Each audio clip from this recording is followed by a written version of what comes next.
my turn. This is the Family Showdown!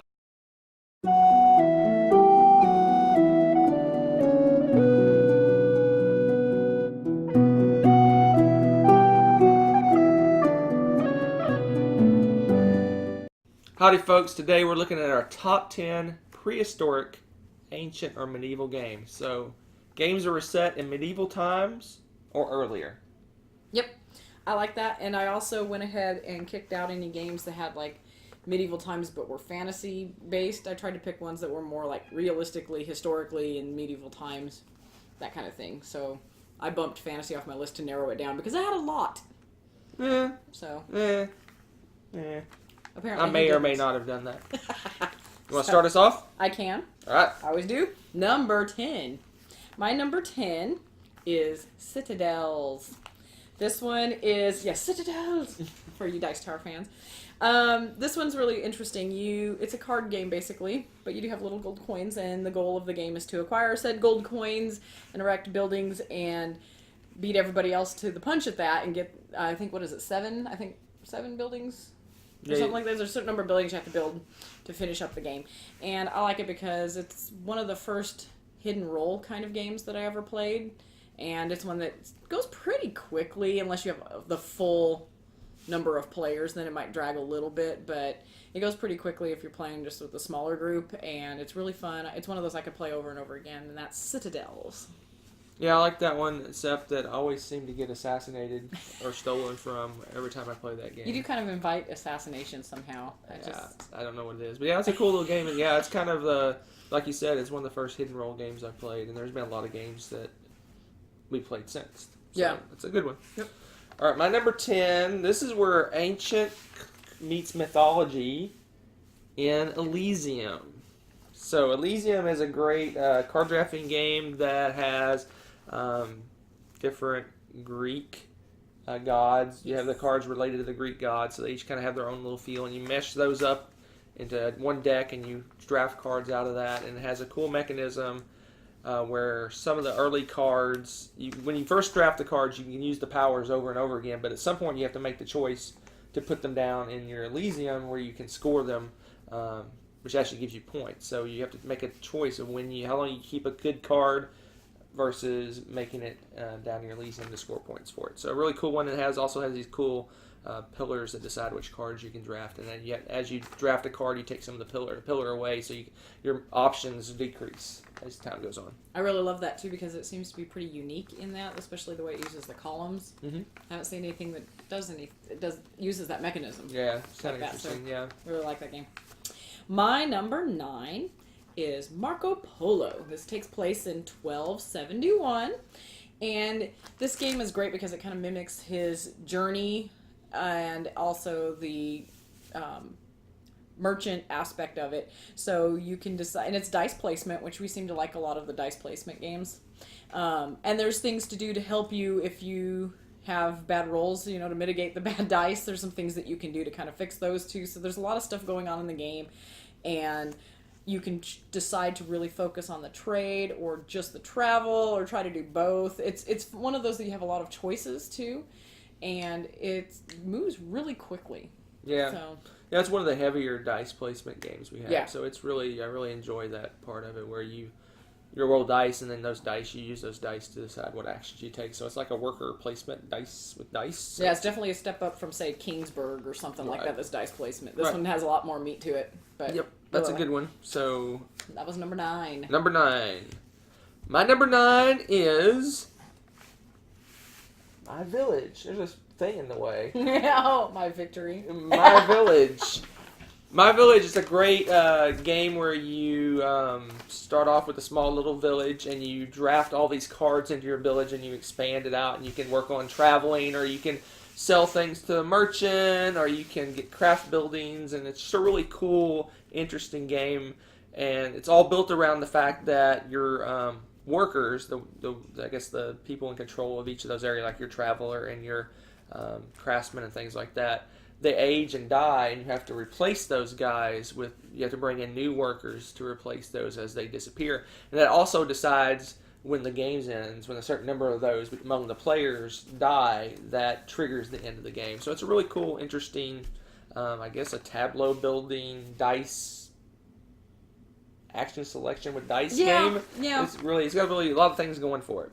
I like the some of the components too. Like you have the little Grim Reaper guy. He's a little 3D cardboard piece that helps you keep track of when you need to kill people off. So that is really cute. I like that too. Yeah, it's a really good one. I like it. Mm-hmm. All right. My number 8 has been mentioned already. Wow. I find it interesting that I have a feeling we have more overlap than I suspected. I thought there I'm would going to talk be about much. that later because I'm curious. We have a really wide variety of this time period, so it's kind of neat. But this one is Elysium. Apparently I like it a little bit more than you. Obviously, the Greek gods theme is really cool, and what I like about that is there's different layers of the benefits, too, because you have after you draft the card, a lot of them have benefits and stuff, but if you decide to send it down to Elysium, where you've got your set collection, some of the cards also have benefits based off of the set collection, too. Right. So you're trying to decide, okay, when do I want to put those down there, but you don't want to wait too long because at the end of the game you're limited on how many that you can put down there at a time. Right. So it's kind of a race, push your luck, play chicken with the other player while you're trying to outbid them for cards. There's so much going on and you can't just sit in your own little world because there's times when you really need to block the other player from getting cards to complete their set because there's a lot of bonuses that are based off of what's going on in Elysium. And I really like that. It really makes you think. And like I said before, that the mechanism with the columns, I absolutely love that. I wish more games would do something like that because it's really neat. You've got the 4 colors and you're picking based off of those colors, but after you make a selection, one of your colors is going to be eliminated. So it's limiting you slowly more and more what cards you can get. Yeah, and on top of that, the other players can look at what you have what left, you, and you know what you can and can't buy, and can base their choices off of that. Yeah. Yeah, and another thing I didn't mention it, and I just thought of it is with the gods, each god has a different theme, and some of them are tacky. You can have ones that attack each other, or you can choose not to play that way and just not put those in, and pick ones that are more friendly, that are more where you kind of do your own thing, and you're not really attacking the other players. So you can really cater your game around who's playing, right? Yeah, or just if you want to play a different style game, the replayability is really high on this because of that. Because like you said, you can make it a total attack game or something in between. So. Yep. Cool. That's Elysium. My number 8. My number 8 is a brand spanking new game that we just got in the mail today. I didn't even count that. That's not Orleans! Love that game.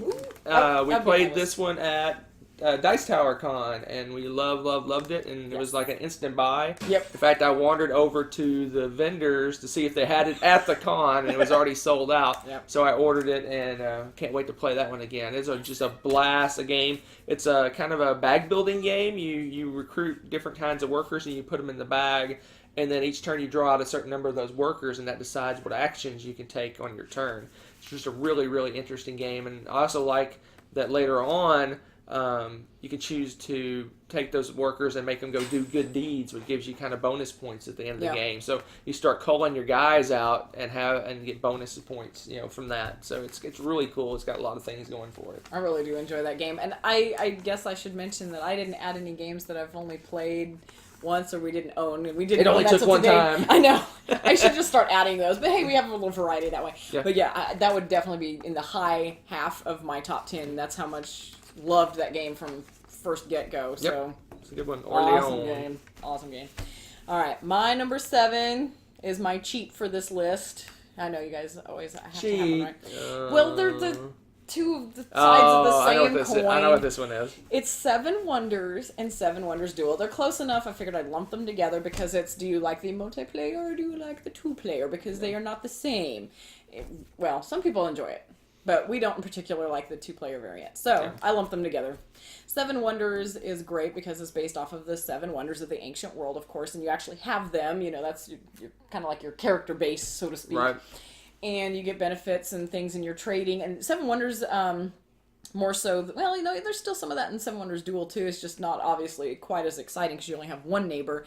But you can get bonus resources based off of what your neighbors have too. Right. You can kind of borrow from people and stuff. Not as much in 7 Wonders Duel, but kind of penalizes you if the other player has what you need. You kind of get a penalty for. Yeah. So it kind of changes it up a little bit. I like the way that works in Seven Wonders better because you do get to kind of keep an eye on what your neighbor's doing and be like, oh, I don't really need to build up on that as much because I can get it cheaply over here, and things like that. And you build up and build your wonders and try to beat everybody else to victory points, of course. And I really enjoy those games. They play usually pretty swiftly, pretty fun, thinky little games. Yeah, I like them. I definitely agree. I like Seven Wonders Duel better 2-player, but then when you get up to 4 or 5 players, then Seven Wonders is a really good game. It's such a good game. So, check those out. Seven Wonders Duel. All right. So, 7? 7. 7 is the big brother to a game I just mentioned. No way. A little bit ago, and that is Village. Village is a worker placement game with some of the same mechanisms as My Village. The fact that your workers age, and which actually your family members, I guess it is, in Village. Your family members age and die, and you have to bring on new generations of family members. But it's a true worker placement game where you actually pick the spots you want to go to, and you take a cube from that spot, and those cubes can eventually be used for other things, and then you take the action of wherever you happen to go, right? And it has some of the same feel as My Village. You have a traveler that travels. You have a merchant that you're selling stuff to, and you have craftsmen. It's very similar, but different. This one's a true worker placement. You go to a spot and you take the action of that spot, whereas My Village is you use dice to take actions and build out your village. So it's but I since worker placement is probably my favorite mechanism, Village is a little bit higher up on the list for me. Yeah, this is one of those that they both have very similar feels. So if you prefer dice placement, say, over just straight up worker placement, go for My Village. If you really like we did, we just really enjoyed the cube action and the worker placement part of that a little bit more. So that's why Village usually kind of squeaks out the victory on those two. So yeah, I think it really, like you said, it really depends on the dice. Some people just don't like dice. They just don't like the randomness of dice. So My Village is lower for them. But if you were a type of person who likes dice and likes the randomness and dice placement and things like that, then it's higher. Yeah, but to me, they're neck and neck. They're really close together for me. Yeah, I just thought too because My Village, I don't remember Village having something like this. They have the little rat with the... Yeah. They don't have anything like that in Village. No. So, maybe there'll be more on that later. Oh, let's see. Number 6. Let's see. It's another ancient game for me. And this one is Battle Line. It's got little ancient Spartan Greek warriors on the front of the cover there. And the theme, though, is kind of whatever. It could be anybody, really. But it's a fun little throwdown 2-player card game. But it's another one of those that makes you think while you're playing. You're trying to capture the majority of flags, and you lay out a number of flags here. And then you've got to work on special sets. Again, it's kind of a set collection, sort of. Right. But you need to outthink your opponent, so you've got to get maybe a set of a certain color, or you need to get a straight with your numbers because they're colored and numbered. Right. And you can do different combos and things. And then just to make it exciting, they've got some event cards in there, so you can have fog and things like that maybe switch cards around or do crazy things like that. And I really enjoy the banter with the cards. Yeah. It's pretty fun. I liken it to Lost Cities, but it's like a slightly heavier version, I would say, to Lost Cities. A little bit, yeah. It seems a little more attacky. Yeah. With Lost Cities, you're just kind of doing your own thing on the side, and this one, you actively, can go after your opponent a little bit. Yeah, it's very strategic. I like the fact, like you said, the flags. I think you have to collect 5 flags anywhere on the board, which is, I guess, the majority. Mm-hmm. Or if you get 3 right next to each other. Which is really hard. So it's hard to do, so you have to really but you also have to keep an eye on your opponent, and if they get 2 that are kind of close to each other, you got to really focus in on those spots near there to... Mm-hmm. Yeah, it's really good. I didn't realize that you liked it that much. I was kind of surprised it's that high on your list. But yeah, I don't win well out of it. It's a good one. I mean, it's like she always wins at Lost Cities, and I always win at Battle Line. Pretty much. And it's what's funny is they're very, like you said, they're very similar. So I don't understand why our win-loss record's so skewed. Yeah, I was in a comment that you said that the theme's kind of meh. It's actually a retheming of another game. I can't think of the name of it, but it's almost as that copy of another game. They just kind of threw they did an ancient theme on it instead for once, and it's just it's very funny that way. So, Battle Line, check that one out. All right. Oh, someone's mowing.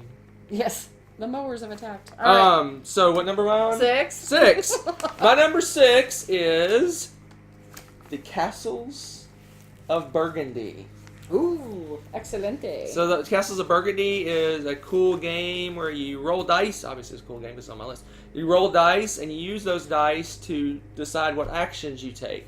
And what you're trying to do is you're trying to build out your kingdom in such a way to get all these different. There's different ways to get bonus points, and if you fill out a certain area sooner than someone else, you get points. It's basically a tile placement game, but you roll dice to decide which actions and which tiles you get to purchase. So it's just a really cool kind of.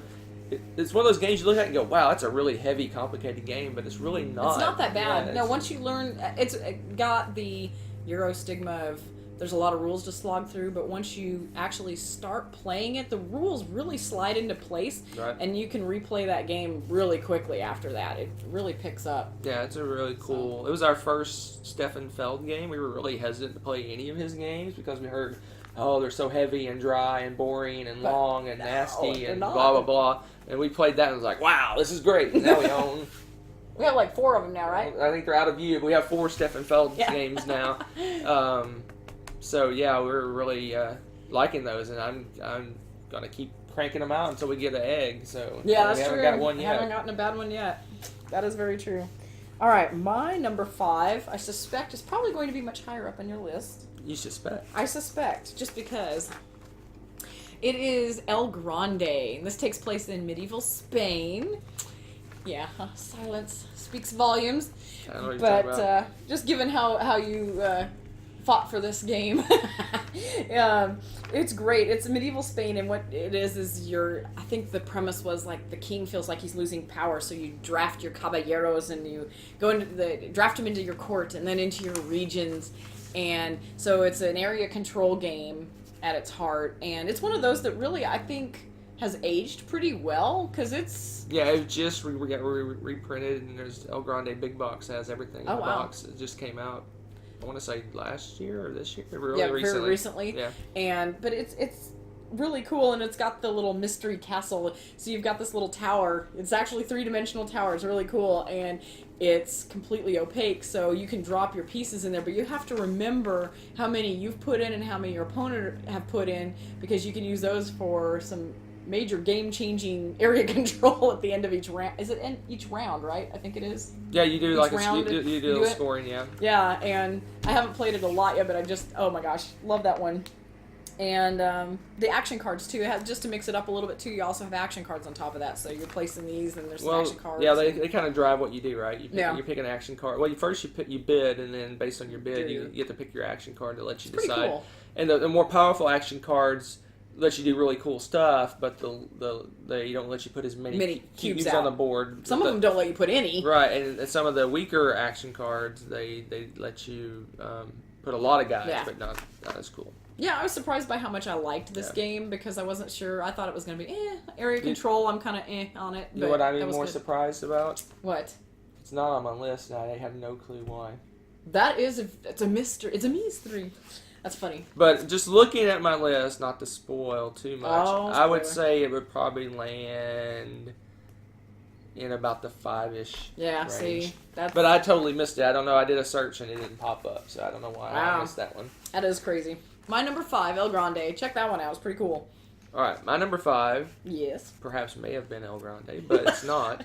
What would it be? Yes. My number 5 is Trajan, another Stefan Feld game that's based in like ancient Rome, right? Yep. And it's a really cool game. It has a really interesting mechanism, which a lot of his games have, for deciding which actions you take. And this one, it's like a mancala. You pick up little cubes and you move around in a little circle and you drop off the cubes. And based on where your cube ends up, you get to take certain actions. So it's really interesting.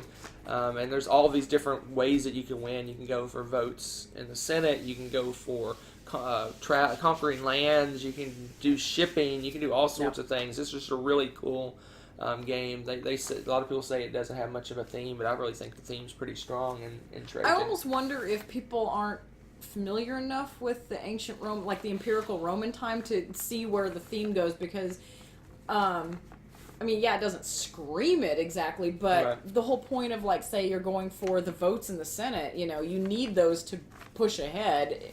with your power and everything. I mean, it's kind of interesting. This thing's there that I don't know. I think maybe it has to do with the Mancala, the thing deciding your action isn't really thematic. But I disagree because the way I view the Mancala thing is that's planning. You're planning what you're going to do. So you're basically setting up your cubes to land in a certain way to plan out your thing. Do I want to go, next turn, do I want to be doing military? So I should make my cubes land in a certain way where I can strengthen my military for that turn. So I don't know. I think it's a really cool Roman game. I mean, it obviously isn't you got, 5 guys fighting on a map kind of game. It's not, you don't really have that. No, but it's Trajan. I mean, it's kind of cool because, he had to spend a lot of time balancing all this nonsense. Right. He had a lot of military issues he had to deal with, and he had to deal with crazy stuff going on at home in Rome. And I think the theme works really well, but I'm a big nerd, so that's my number 5. That's a good one. That's a good one. Trajan, the best Steffenfeld game we've played.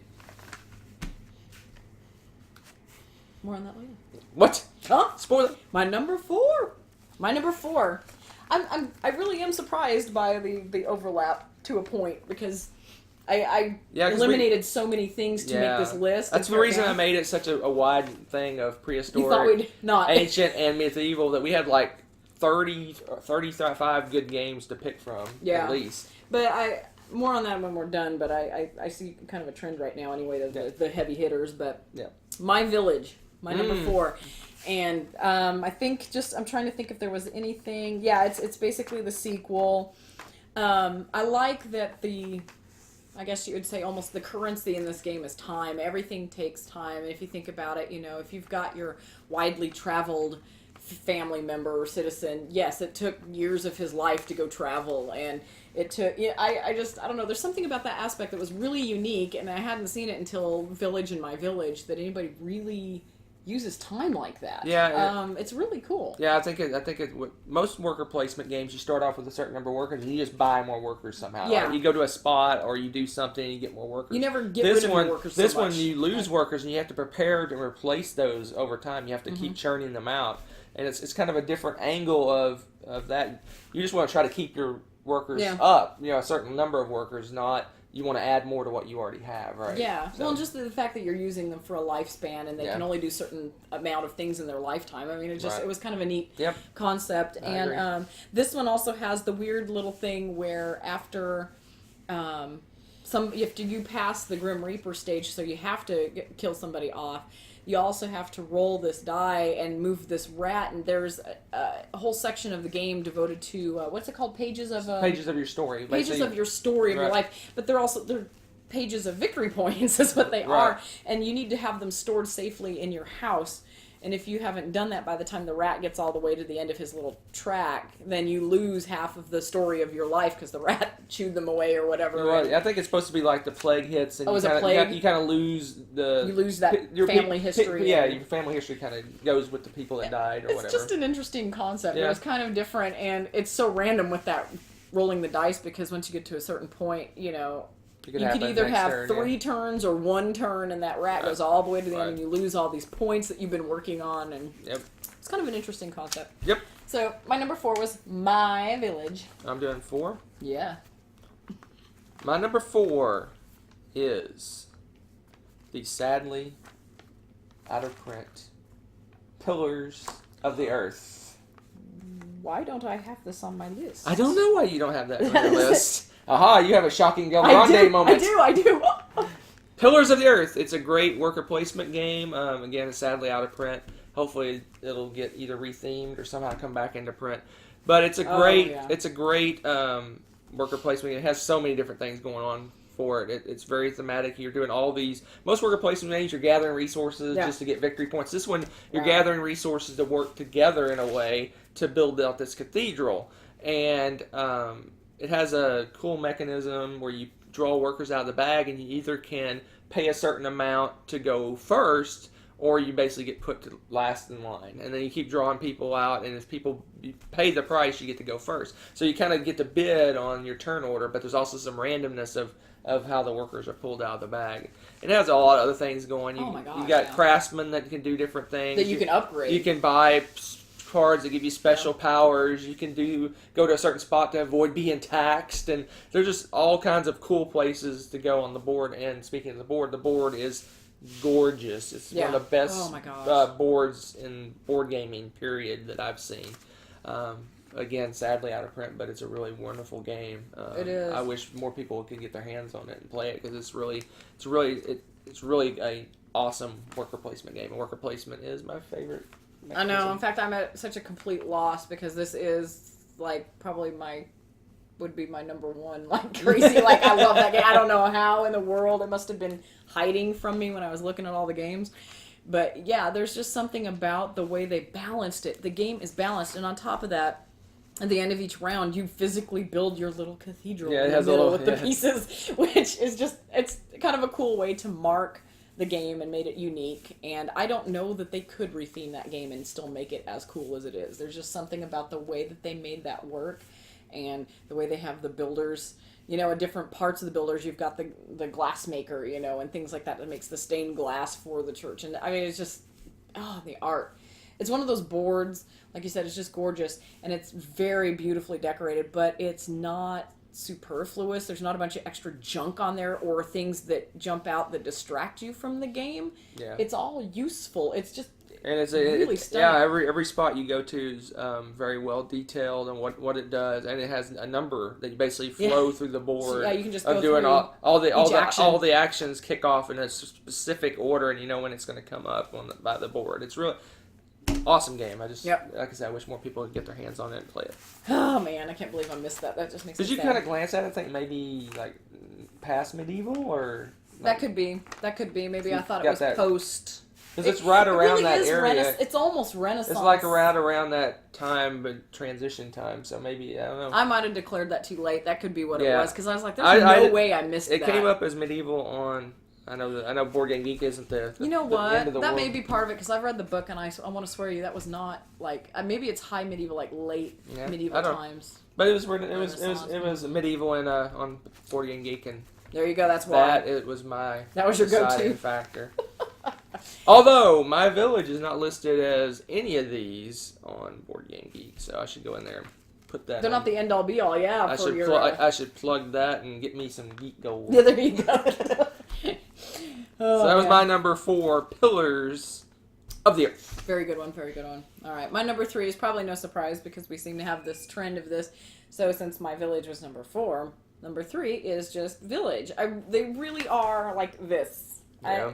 It's just I really love the little, the cubes and the worker placement idea a little bit better. I like the way the board lays out. It makes more sense to me once we started playing. Now, when you first learn to play it, I think it's a little bit confusing because they kind of have like these color zones. Yeah. And until you learn the rules, the colors are just similar enough in spots. You're like, is that the And they're church? Or is that where you go to get married? Yeah. It's like, where am I farming? I don't know. Yeah, but after you do it a little while and you figure it out, okay, well, this zone, you kind of see where they were going with it. They could have tweaked that a little bit. But all in all, I don't know. I really like the way the travel has little benefits for each city you land in. There's a lot of different little nitpicky things that I really enjoy about that game. Just seems to flow a little bit more smoothly. Yeah, I think it just boils down to the worker placement versus dice. Yeah, maybe it just selection. takes that little bit of that element of chaos, just that slight bit to have a little bit more control on what's going on, and I think that's probably why I like it better, just for me, because sometimes the dice are really great, and other days the dice completely hate me. So I could have a great game in my village or a horrible one. Yeah, but nothing in between. There's ways in the game that you can mitigate that, right? Yeah, there are, which that really helps out too. But I have to really think those through then, and I don't have to worry about that with village. So village wins by that much. All right, that was your number 3. So my number 3 was predicted earlier. My number 3 is The Voyages of Marco Polo. I knew that would be on there. An awesome dice placement game. I think it's probably my favorite dice placement game. Probably. It's just a really, like she said, it's really cool, all the different things you can do. You can do traveling. You can do the merchant thing. You can focus in on doing contracts. You can focus in on like I said, the traveling to get powers to help you with the fill in the contracts. I mean, the bottom line is you want to fill as many contracts as you can. They make you. But another really cool thing I like about it is that everyone gets a character. That's true. Yeah. And those characters are like the superpowers. You look at that and go, "Wow, that's an amazing power." And the person next to you goes, "Wow, that's an amazing power." And everyone around it, "That's so amazing." I mean, all the special ability you get, you look at it and you go, "This is just going to break the game." But somehow it doesn't. And everyone has awesome, cool things that only they get to do. Like one guy gets to decide what numbers he rolls on his dice. Another guy gets 2 travelers. He starts at opposite ends of the world and travels. And then another guy, I mean, every one of them, every power is just really cool. One guy gets, whenever anyone buys anything, they get something too. It's just it's really... Yeah, the merchant's really powerful I just love games that have different, everybody has something a little different and they're meaningful. A lot of times in games when you get a superpower, you look down and go, that's nothing. I get to draw a card. Yeah, it's like, who cares? Yeah. But this one, it's really cool, and you kind of feel special. You have something cool that no one else can do. And this game actually is growing on me the more we play it because of things like that. Because I found, there's a character, and I was like, wow, this is really fun. It really clicked with me. I was able to play it really well. And then I found another one now, and I'm like, oh, wow. I'm starting to figure out how the superpowers work. And like you said, every one of them seems so powerful. It's really hard to pick. And... it's really fun because you can, depending on which character you pick, you might want to play the game completely differently. Right. If you get that one with the merchant that gives you free goods because of what other people do, then heck yeah, you're probably going to do a lot of contracts, and not travel as much or something. One thing I personally like about the game is it just flies. I mean, it does. It's just, you look down and the game's over. I mean, it's just amazing how much that goes on during one game. It's also can be a minus. You're like right when your engine starts going up good, the game ends. But it just you can throw down and play this heavy-ish game really quickly. Yeah, and I like that. I like games that have that heavy feel to them, but they're not 3 hours long. Yeah, and Marco Polo is one of those games. Yeah, it seems like they're bringing out more games that are like that lately too, and which is why I think that kind of style of game is getting more and more popular. So. Yep. So that was my number 3, The Voyages of Marco Polo. Okay, my number 2 and my number 1, I could almost, depending on the day, switch back and forth, and you'll find why here in a second. My number 2... I know what they are. I'm curious which one's number 2 and well, yeah, that's why I wanted to explain, because you're going to be like, what? My number 2 is Trajan. Oh, yeah, exactly, okay. Shocked. Well, here's the thing, with the one versus the number 1, here... I love the theme, and I think the theme on my number 2 destroys the theme for number 1. And I think they do a way better job with the theme in Trajan, and I really enjoy that and the gameplay. However, I like the mechanisms for my number 1 a little bit better, I think. There's just something about that kind of game that, as I'll go into when I get there. Well, I know. I think I figured out your reason, but we'll wait until you talk about your number 1. I really enjoy Trajan. I've gotten to where the more we've gotten into the Euro games and these heavier games that, again, aren't taking all that long. You don't have to set aside an afternoon to play a nice Euro game. I love that. And we're discovering more and more of these games, and they're coming out with them more and more in the last few years. And there is just something about being able to do that, and it's thematic. And so I get to geek out and play a game with a lot of the cool mechanisms and things that I enjoy, and going after the victory points in several different ways. There's something about the balancing that Feld does that really appeals. I think the point salad. Surprisingly, I like that. I don't know what it is, but I enjoy trying to balance on several different levels what's going on and keep track of everything. And I just really enjoy that. And it's not too heavy-handed with it. So, and it's another one also that's pretty intuitive. This one's maybe a little bit tougher than some of the others, that once you learn the rules, I think you can go back and it gets easier to play each time. This one not as much as like my number 1 or some of... the other games of that style, maybe. Yep. This one's a little bit heavier, but I think, especially if you've played this style of game before, you can pick it up pretty easily. Yeah, it's like I said, just the one before, it's those heavy games in a short package, right? Yeah. It feels like you're doing a lot. It feels like it's somewhat complicated. You have a lot of decisions, but it kicks. You kick it off. Once you do it, you're like, okay, well, this kind of chain reacts, and I can do this and this now, and it starts to make sense. So. All right. So number dos. My number 2. This is like we're taking the off ramp to a new world from all my other games. Every other game on my list is nothing like this game, and that game is Through the Ages. Sheriff of Nottingham. Oh, of course. How can I forget? Sheriff would be this is number 2. Wow. Sheriff of Nottingham. I love Sheriff of Nottingham. It's just so much fun. I mean, I just can't explain it more than that. It's just so much fun. I love the whole bluffing and negotiation and the laughing and getting caught and catching someone, and it's just a great game, and it's so light and fun, and easy to learn, easy to teach, and I love the any game where you have like open negotiation. You can do anything you want. I'll give everyone coins and all this. You can do whatever you want. I mean, it's fun. I love that game, and it all boils down to I put something in a bag. I tell you what I put in the bag, and you have to guess whether I'm right or wrong. Yeah, there's so much. It's so open ended. It's a really fun game. I enjoy it. It's just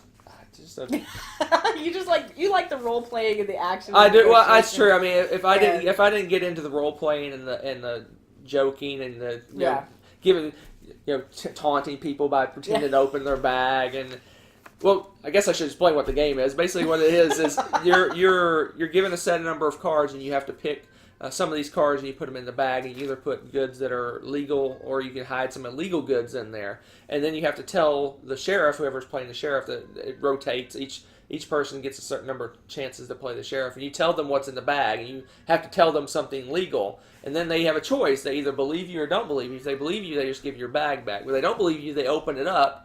And if they find illegal goods, you got to pay them money. But if it's all legal goods, they have to pay you money. So it's a complete bluffing negotiation, and you can give them money to not open your bag. You can give them money to open someone else's bag. Oh my gosh! It's just a really fun game. It's open ended. Yes. Yeah. I like this game. It didn't quite make my top 10 because while I really enjoy playing them, especially with people like you that like get into the game and stuff, because I love doing the role playing and stuff, but I'm terrible at the bluffing stuff. So I'm not as good at that. But I enjoy the banter and the family. Well, even just if we're playing with, this is another one of those games where you can play family or you can play with gamers or both or whatever. Right. Everybody has a good time. Right.